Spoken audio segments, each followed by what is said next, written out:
Hola, buenas tardes. Mi nombre es Paula y estoy súper contenta de poder conversar esta tarde con el poeta mexicano Martín Tonalmeyo. Martín, ¿cómo estás?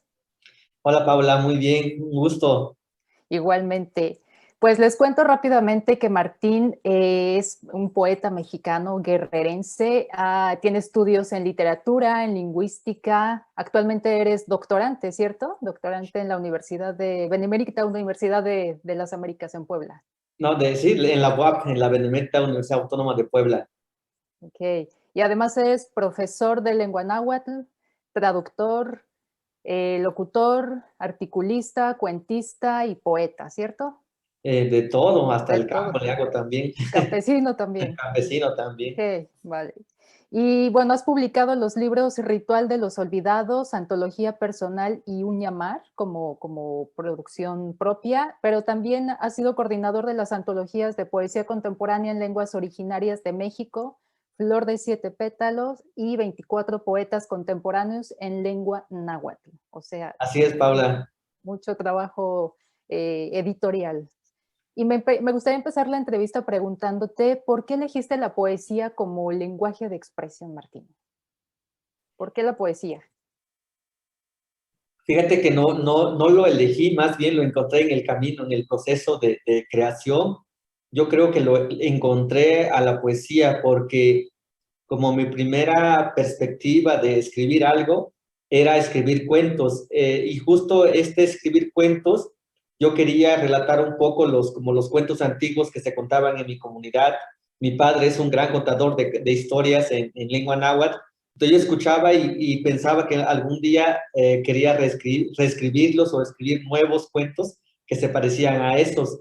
Y entonces yo me metí un tiempo en leer mucho cuento, todo lo que pude lo leí y quería ser cuentista, pero al final de cuentas, bueno, en el camino, alguna vez me invitaron a presentar un trabajo en la UAP en el 2008 para un evento de literatura náhuatl, y entonces me pidieron que yo leyera algunos poemas que yo había escrito, y tenía algunos poemas escritos en lengua náhuatl y los traduje justo para ese evento, y se me hizo más fácil como empezar a pensar desde el náhuatl y traducirlos al español, pero pensar o este pensamiento que yo estaba escribiendo no lo estaba haciendo como poesía, sino que solamente era como jugar con la palabra, como con los ritmos de la lengua náhuatl, y resultó que era poesía, porque te cuento que yo le tenía mucho miedo a la poesía.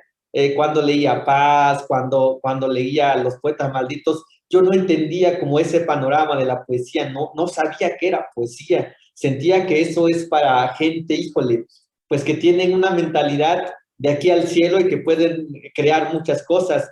Pero entendí después que yo no entendía la poesía porque la poesía que se escribía en las ciudades o que venía de Occidente, pues era muy distinto a lo que se contaba y a lo que yo conocía en mi área, ahora sí, en mi lugar de origen, porque yo crecí con animales, con ríos, con ver cerdos, con ver lluvia, arcoíris, cosa que yo nunca encontraba en la poesía y nunca pensé que eso pudiese convertirse en poesía. Entonces por ahí empecé, en realidad yo quería contar cuentos y bueno, ahora siento que los cuento, pero a través de la poesía.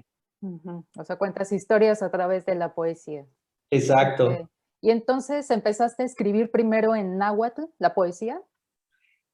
No, comencé escribiendo en español cuando, bueno, en español los cuentos que yo escribía. Ujú.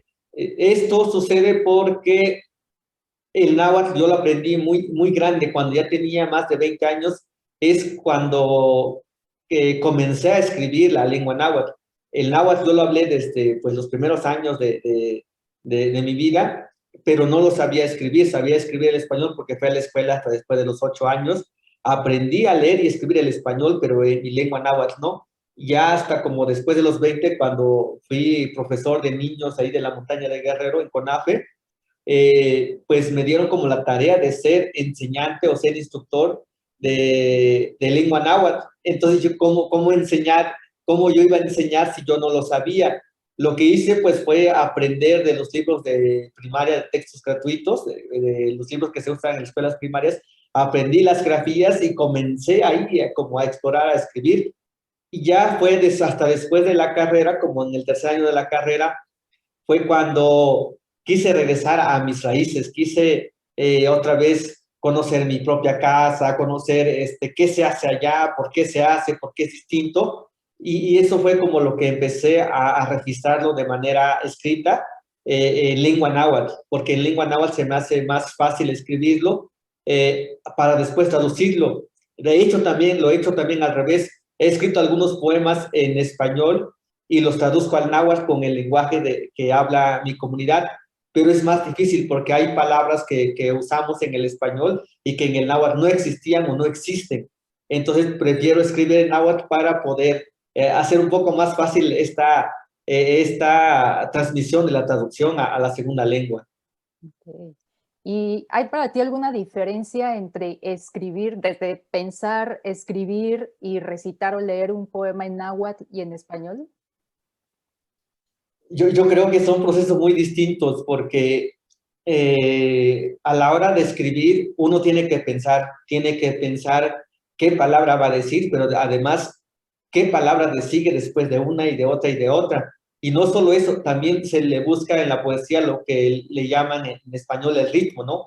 La secuencia de ritmo en la lengua se va formando por sí solo, entonces tiene que encontrar, si encuentras piedras como en este caminar del lenguaje, entonces la palabra se entorpece y no se escucha bien y además no se entiende. Entonces, lo que yo hago es como construir estas palabras que tengan un seguimiento y que se puedan decir, pero que no solamente yo lo pueda leer, sino que cualquier persona de mi comunidad, porque la propuesta es que está escrito para la gente de mi pueblo, la gente de la variedad de náhuatl que hablo, lo pueda leer algún niño, algún anciano, y que lo pueda entender. Entonces, por esa razón, no busco tanto adorno en la lengua náhuatl. Trato de que lo primero es que la lengua se entienda. Si tiene que hacer llorar, que haga llorar. Si tiene que hacer reír, que haga reír. Y si tiene que, no sé, explotar el corazón, pues que funcione eso. Es lo que busco en náhuatl.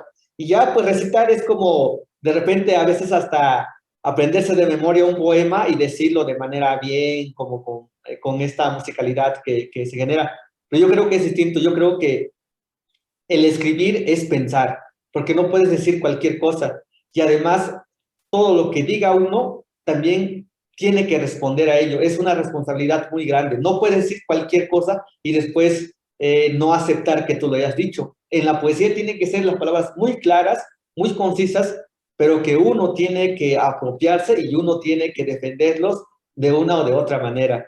Entonces yo creo que son un poco distintos estos procesos. Sí. Sí, porque te he escuchado leer pues, en videos de YouTube en una lengua y otra y de verdad que noto la diferencia desde la velocidad en que lees, desde también la intención con la que lees. Yo evidentemente no sé náhuatl y pues no entiendo, pero me gusta la sonoridad y en español pues lo entiendo y me gusta muchísimo. De hecho, te quería preguntar si no tienes algunos poemas para leer hoy. Sí, claro, traigo ¿Sí? aquí, justo traigo aquí este libro que traje, dije por si acaso, Sí.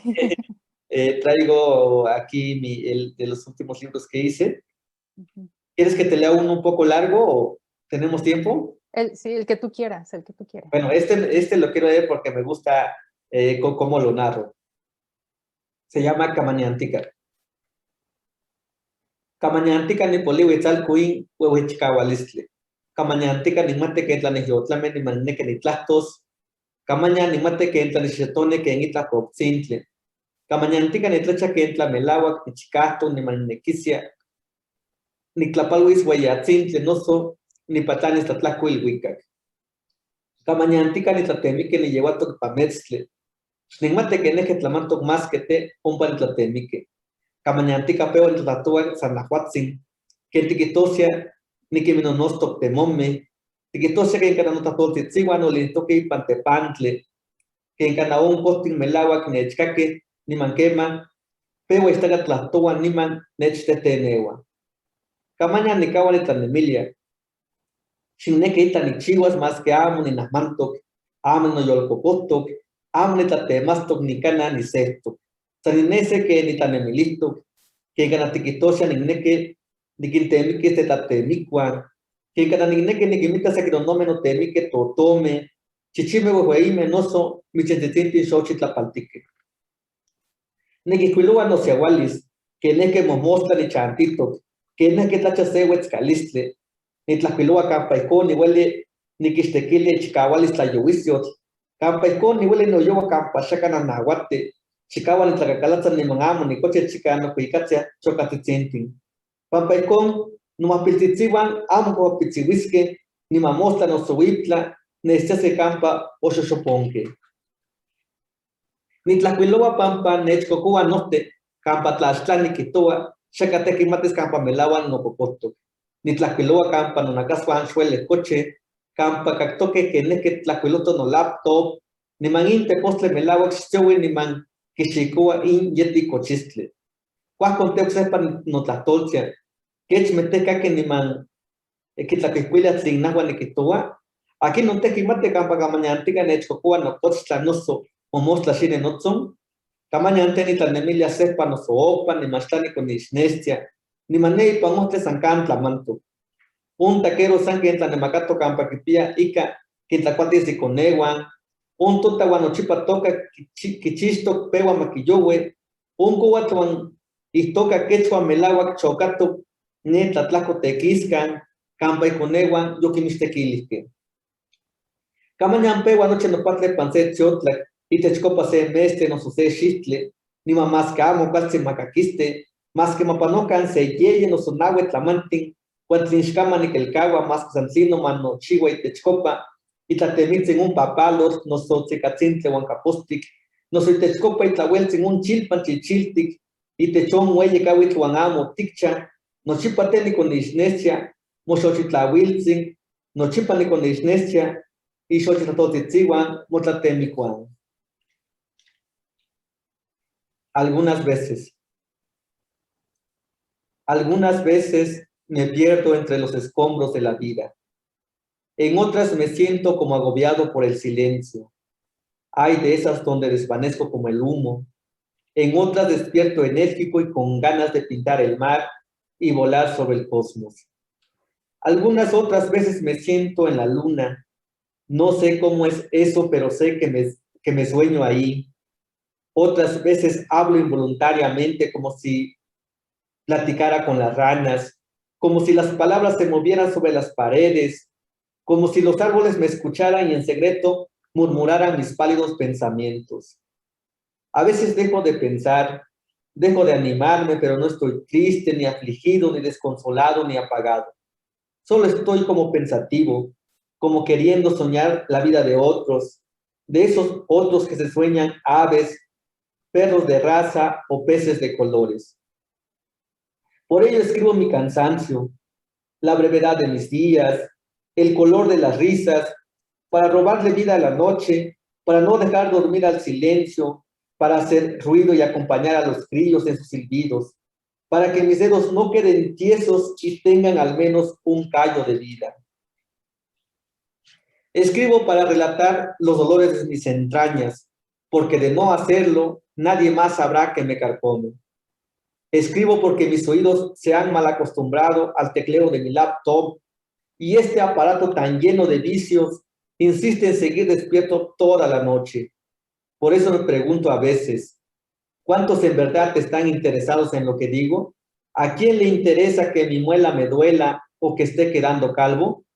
A veces pienso y me repienso y consigo poco, y las cosas allá afuera siguen igual. El taquero sigue picando carne para mantener a sus hijos. El campesino espera ansioso la primera gota de lluvia. La cascabel sigue llorando allá entre la cañada de Tequiscan porque a sus hijos se los han quitado. A veces todo cambia del mediodía a la tarde, de un mes al otro año, y aunque suene cursi y repetitivo, aunque pasen 3 o más cosas, el único que no cambio es que en todo ese momento, en ese sueño de mariposa y de hormiga negra, en esa crueldad de la avispa roja, en ese instante no esperado, encuentro la luz de tu presencia y el suave murmullo de tus sueños. Qué lindo, Martín. Me ha gustado mucho, he leído otros poemas tuyos y me gusta mucho porque además tu trabajo, tu producción es muy variada, es es al mismo tiempo muy personal, muy filosófica, contiene algo de filosofía, pero también es social, también refleja mucho el lugar de donde vienes. Y precisamente me gustaría preguntarte, tú vienes de una localidad que se llama Atzacoalhoya, ¿cierto? En el municipio de Chilapa, Guerrero. Y Guerrero es un lugar que es precioso y que ha sido tradicional, históricamente un emblema del turismo nacional, pero sobre todo internacional, pero también ha sido un emblema de rebeldía, de insurrección, de activismo político y actualmente un epicentro, por desgracia, de la violencia en México. ¿Qué significa para ti o cómo te ha determinado haber nacido en Guerrero? Pienso que como la primera característica de ser guerrerense es como ser un poco rebelde, ¿no? No todos lo somos, pero creo que los que pensamos en nuestro pueblo, en nuestra gente, en nuestro estado, como por este maltrato político, social, bueno, de muchas cosas, de guerra sucia que ha acontecido allá en Guerrero, creo que si somos un poco pensantes, valoramos mucho esa rebeldía, porque gracias a esa rebeldía yo creo que Guerrero nos conocen y saben de nuestro estado. Por desgracia siempre se han sabido cosas cuando acontecen cosas malas, como la desaparición de los 43 estudiantes de Ayotzinapa, como la guerra sucia que pasó con Lucio Cabañas, ahora lo de la política que está sonado y mucho lo de la narcoviolencia que existe ahora y hace poco de los niños estos armados. Eh, pero también tenemos muchas riquezas que de repente no se ven, ¿no? No se ven y que muchos no los han valorado también. Entonces yo creo que es la característica principal es ser y reconocer nuestra tierra, nuestro pueblo y en mi caso nuestra propia lengua que está inmiscuido en toda la cultura guerrerense. Sí, porque tan solo si hablamos de Chilapa, por ejemplo, Chilapa es un municipio como con 140 y tantos comunidades y la única, ahora sí, la única ciudad, porque es una ciudad mestiza donde no se habla la lengua y no les interesa la cultura náhuatl, es la ciudad de Chilapa y los ciento y tantos comunidades son nahuas.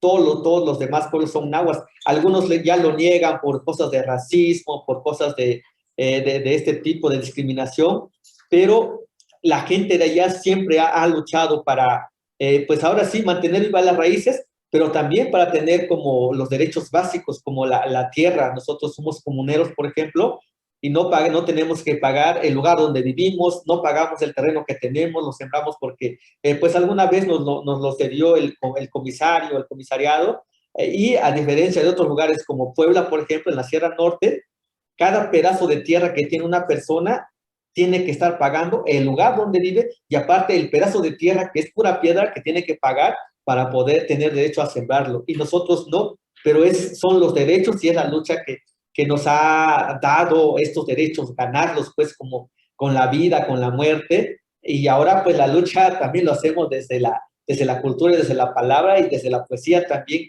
No dejamos jamás, Guerrero, porque es nuestra raíz, nuestro pensar, nuestro caminar y de alguna manera allá nos formamos y seguimos siendo guerrerenses independientemente del lugar donde vivamos. Entonces hay muchas cosas y últimamente las comunidades pues han sido golpeadas, calladas porque pues llegó la narcoviolencia y la narcoviolencia pues quitó a jóvenes, a papás, a sobrinos, a hijos, a muchos, ya me quedaron un hermanito, un primo que era como hermanito, y a toda la gente pues hemos perdido mucho. Y eso llegó gracias a la mala política que ha existido, como el priismo allá en Chilapa y en Guerrero, que ahora se quiere arrancar y que es muy difícil porque está asociado política y narcoviolencia. Hay muchas cosas que todo el tiempo combatimos y debatimos, y bueno, algunas cosas se puede decir y algunas otras no se puede decir y no se puede hacer también. Ujú. Pero algo que me parece maravilloso de tu trabajo, de lo que tú has hecho como escritor, pero también como coordinador y antologista de varios libros, es que es todo un acto político, ¿no? Escribir en lengua originaria y tender como estos puentes de comunicación con esas otras voces que han querido callar pues, a los individuos, a las comunidades y a las coproducciones en lenguas originarias, a las producciones artísticas y culturales. Y tú lo que haces o lo que hace la literatura es dar un testimonio, ¿no? De manera estética también de lo que es tanto su lado bonito como lo que nos acabas de leer, como también pues, los horrores del dolor, la injusticia, la violencia, y me parece maravilloso que quede registrado también como una forma de testimonio. ¿Lo ves así un poco? Sí, es que la poesía nos da como la puerta abierta para tomar cualquier tema, ya sea como con un tiempo muy antiguo que tiene que ver con las raíces, la defensa cultural, pero también con un tiempo muy presente que está pasando. Yo decía, alguna vez a mí me decía una persona que por qué yo escribo acerca de la violencia cuando puedo escribir sobre cosas maravillosas. Le digo, es que yo no puedo escribir algo bonito cuando en mi pueblo la verdad se le están cortando los pies y las alas y está cayendo y todos los días cae y yo no puedo escribir eso. Yo creo que por eso la palabra nos da el derecho de decir o de escribir las realidades que nosotros vivimos. En este tiempo, ojalá y en un tiempo futuro las cosas sean mucho mejores, pero yo creo que nos da, la poesía nos da esa puerta abierta para hacer, describir, relatar, fotografiar esos acontecimientos que están sucediendo día a día. Y de lo otro que comentabas, pienso que cuando nos guiamos como de manera particular para hacer, por ejemplo, mi poesía, si yo fuera Martín nada más y solamente voy a publicar lo mío y lo mío y lo mío y nada más y a los otros no darle valor, yo creo que ahí perdemos mucho este asunto de la colectividad, de pensar en el otro, de caminar con el otro. Creo que en los pueblos si algo bello tenemos es que cuando queremos tomar decisiones siempre lo hacemos de manera colectiva. Y entonces yo pensé, o yo pienso que como he estado muy lejos de mi comunidad, allá yo no he dado un servicio social que lo tengo que dar, y no puedo hacer como otro tipo de trabajo porque estoy fuera, estoy en la escuela, estoy en otro lugar, pero no en mi comunidad. Entonces yo lo pensé desde la poesía, que desde la poesía también podría ser colectividades donde se unieran todas las voces que están escribiendo y que estas voces se conocieran, ya sea con mucha trayectoria, sin trayectoria, escritores que tienen ganas de hacer, de decir, ahora sí, desde la estética de la palabra que es la poesía. Entonces, yo los he compilado, los he unido y he hecho, ahorita llevo ya 3 libros que he hecho como de manera conjunta, como compilaciones, como pequeñas antologías, justo porque si yo no hago este tipo de trabajo, yo creo que los demás tampoco lo van a hacer. Este es un camino que tenemos que enseñar.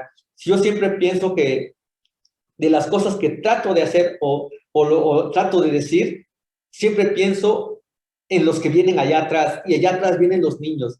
Si yo no hablo náhuatl, si yo no defiendo mi cultura, si yo no defiendo esta razón de ser de los nahuas, los que vienen atrás se van a avergonzar y no van a decir nada. Pero si yo digo esto, yo creo que a muchos atrás también les voy a enseñar que se puede defender, que se puede trabajar desde distintas latitudes, desde distintos espacios.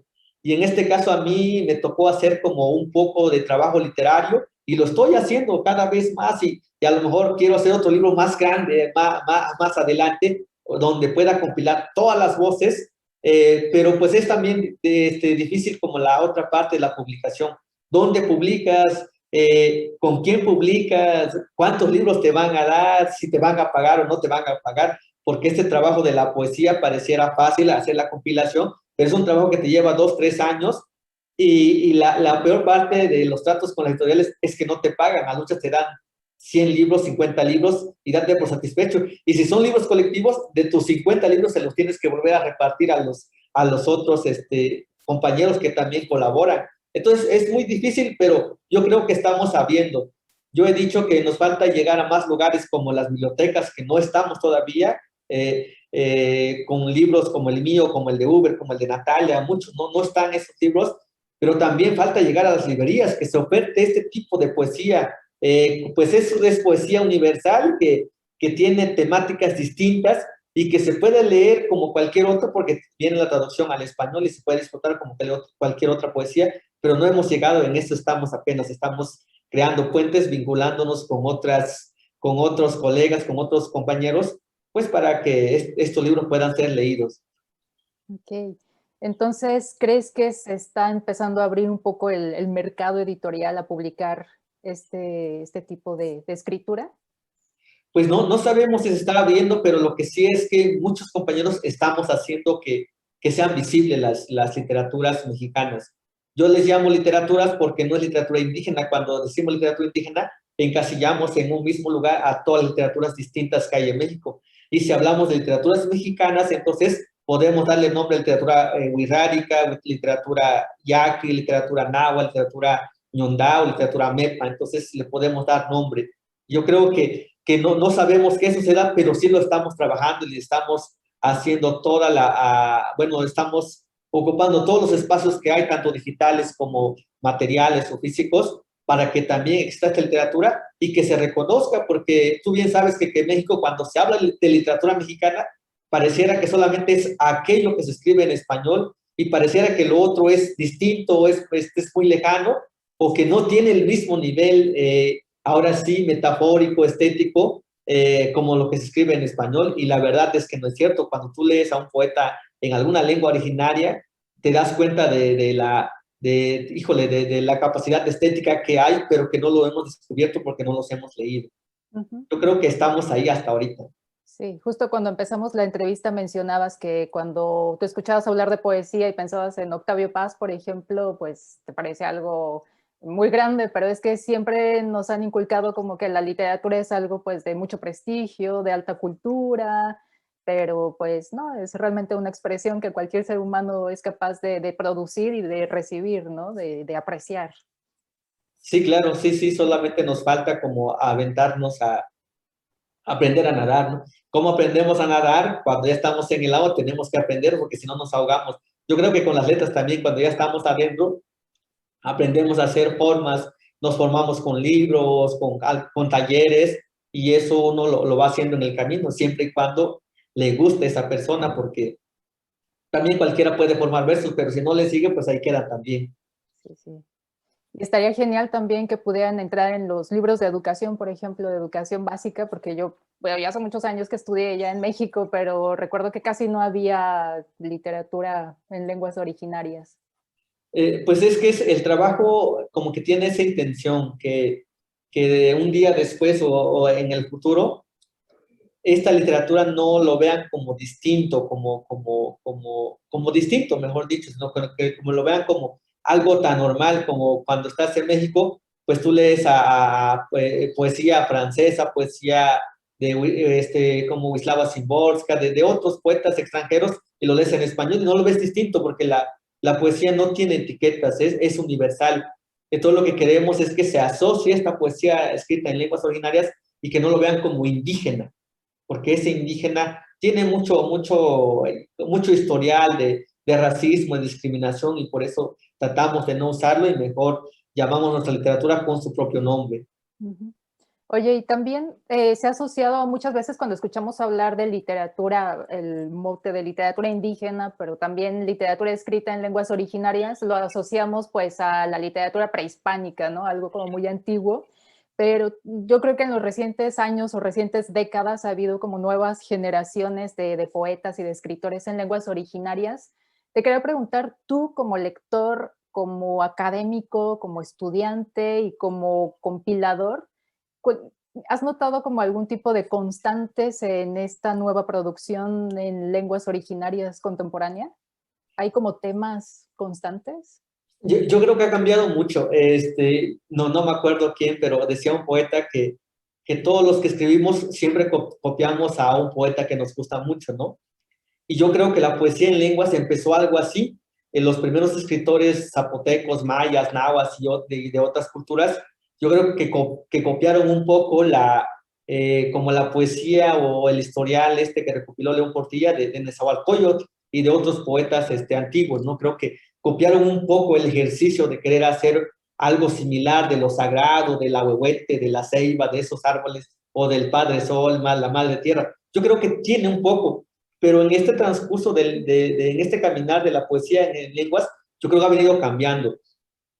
Yo, por ejemplo, puedo citar que hay una primera generación de poetas, donde decía que hay zapotecos, mayas, en aguas, los primeros que comenzaron a escribir, ayudados por León Portilla, después por Montemayor, mucho más, y después hay una segunda generación que rompen con esta tradición de copiar a Nezahualcóyotl. Y si voy, por ejemplo, si voy a nombres, pues puedo pensar en Mardoño Carballo, en Irma Pineda, en otros poetas como que están en este intermedio, que rompen, que proponen nuevas temáticas, que hablan de la cotidianidad, que retoman otros temas que ya no tienen que ver como con lo antiguo ni con lo sagrado. Sí se puede retomar, pero ya distinto, no la copia de copia de copia, ¿no? Sino que creo que han renovado y hay una nueva generación de jóvenes que están escribiendo otras temáticas que nosotros no conocemos a lo mejor. Y ahora, por ejemplo, esta otra temática que lo hemos abordado varios, como Uber,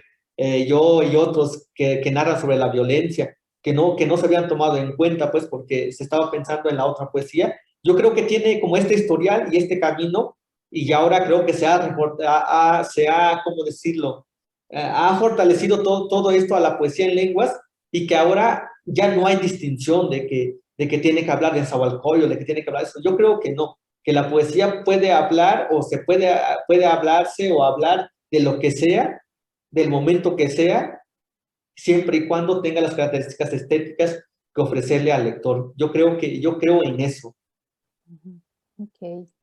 Y bueno, también, ya casi para terminar, cuando mencionabas lo de los cuentos que a ti te gustaban, ¿nunca has pensado en hacer una antología de cuentos? Pues es que tengo mi compilación de los cuentos de mi padre, que son como 15 o 14. Y el detalle es que no me ha dado tiempo ahora sí, de transcribirlos y traducirlos. Yo creo que sí lo voy a hacer porque también me gusta mucho el cuento, lo he leído, lo sigo leyendo, pero yo creo que con el tiempo, pues porque no se puede hacer todo. Pues es que haces muchas cosas, Martín. Sabes que el trabajo híjole, uno lo va tomando y le va gustando otras cosas también, pero yo creo que lo pienso hacer, pero es a lo mejor alguna compilación de cuentos en lengua náhuatl, y ya después algunos cuentos míos también en lengua náhuatl, pero todo es con el tiempo, no se puede Sí, hacer sí. todo a la vez, es difícil, además de que siempre he dicho que esto de escribir y hacer poesía y hacer cuento, pues no es rentable porque no da de comer, No. no, no se paga, entonces es difícil, ¿no? Ujú. Y ya, ahora sí, para terminar, ya nada más, ¿cuál crees que es la importancia del reconocimiento de otras literaturas en México? En este caso, de las literaturas escritas en lenguas originarias. Yo creo que cuando hay un reconocimiento, hay un respeto también.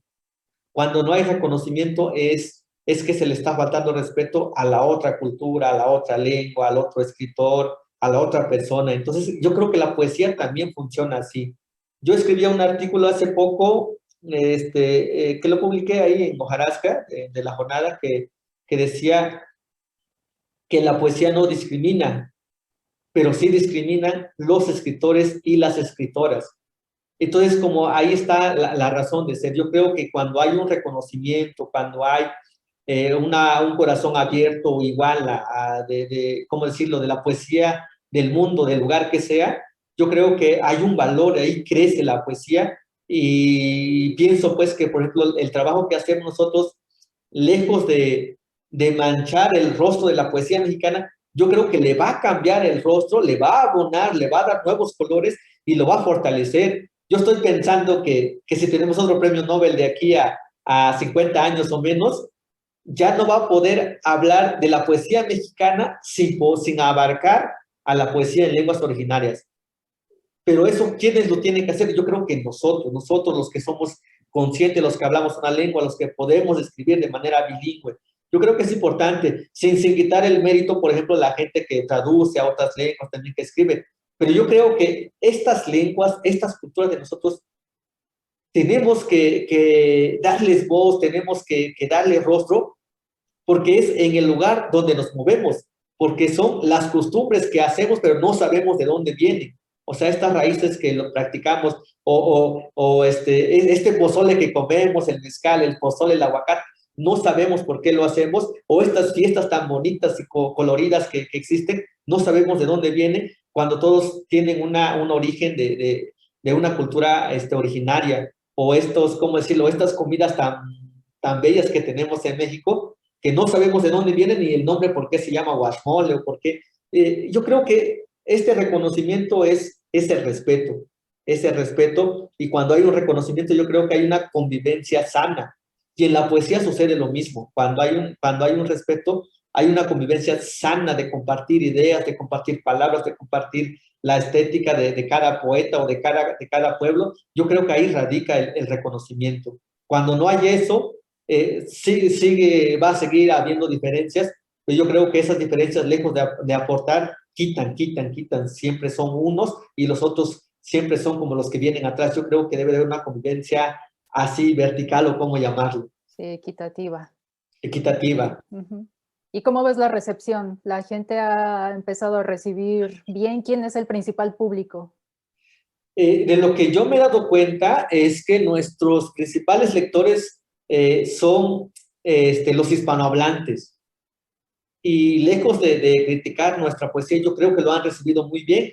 Y en la poesía, pues hay de todo, ¿no? Como en español, en francés, en italiano. Hay buenos poetas, excelentes poetas, hay intermedios y hay malos poetas también, ¿por qué no decirlo? Eso es natural, eso es real en cualquier idioma, en cualquier cultura.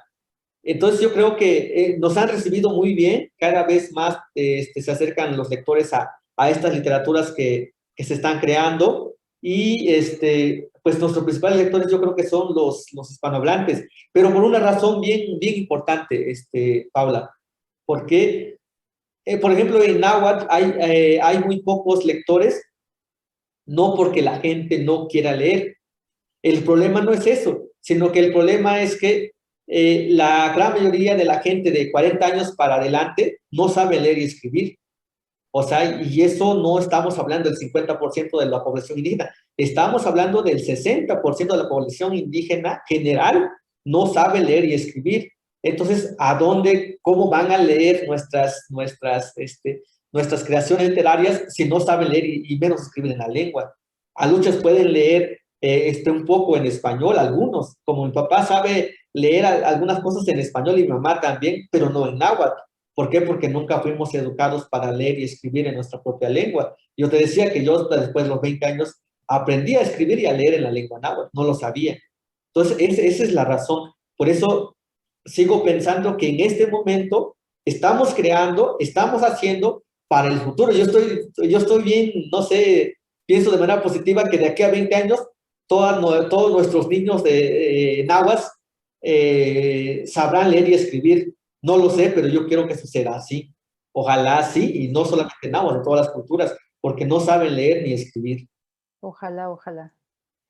Martín, pues muchísimas gracias. De verdad que eres una persona admirable. Estoy súper contenta de haber tenido esta oportunidad y pues mucho éxito en todos tus proyectos, en tus múltiples proyectos. Eres una persona súper joven, así que seguramente vamos a seguir escuchando de ti por mucho tiempo y pues muchas gracias. Estamos muy jóvenes, Paula. Pues estamos, Gracias, qué gusto también híjole, que me hayas provocado, porque yo soy de que me preguntan una cosa y le sigo, pero yo encantado de platicar sobre estas cosas que, bueno, que hacemos y trabajamos o estamos metidos como en estos asuntos de literatura, de investigación, de muchas cosas. Un gusto y gracias por la invitación a Flor y a ti, pues, por acompañarme en esta charla que creo que ya nos pasamos de tiempo. sí, yo también seguiría aquí toda la tarde, pero sé que también tienes otras cosas que hacer, así que muchísimas gracias y pues nada, hasta pronto. Gracias, un gusto.